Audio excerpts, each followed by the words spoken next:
তুরস্কের জনপ্রিয় TV serial Kurulus ওসমানের একটি পর্বও দেখেননি এমন মানুষ খুঁজে পাওয়া কঠিন। তবে জনপ্রিয় এই সিরিয়ালের কর্মরতদের মাঝে নেমে এসেছে শোকের ছায়া।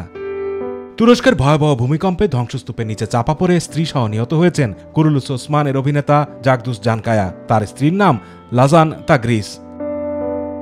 তুর্কি প্রযোজনা সংস্থা বোজদাক ফিল্ম ও সিরিজটির পরিচালক মেহমেদ বোজদাক এ তথ্য জানান। জাগদুস জানকায়া সিরিজটির গুরুত্বপূর্ণ একটি চরিত্রে ছিলেন। তার স্ত্রী লাজান তাগরিস একজন কণ্ঠশিল্পী। অভিনেতার মৃত্যুতে তুর্কি প্রযোজনা সংস্থা বোজদাক ফিল্মের পক্ষ থেকে দুঃখ প্রকাশ করা হয়েছে। শোকবার্তায় অভিনেতা জাগদুস জানকায়া ও তার স্ত্রী লাজান তাগরিস সহ ভূমিকম্পে নিহত সবার মাগফিরাত কামনা করা হয়।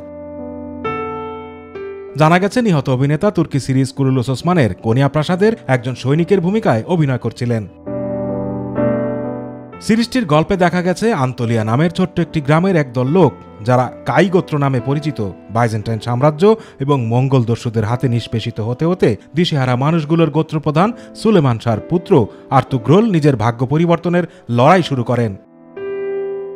কুরুলুস ওসমান একটি জনপ্রিয় টার্কিশ ড্রামা সিরিজ। বিশ্বের ৭৩টি দেশে প্রচারিত দর্শক নন্দিত সিরিজটি আন্তর্জাতিক ভেনিস টিভি অ্যাওয়ার্ড ২০২০-এ সেরা সিরিজ নির্বাচিত হয়।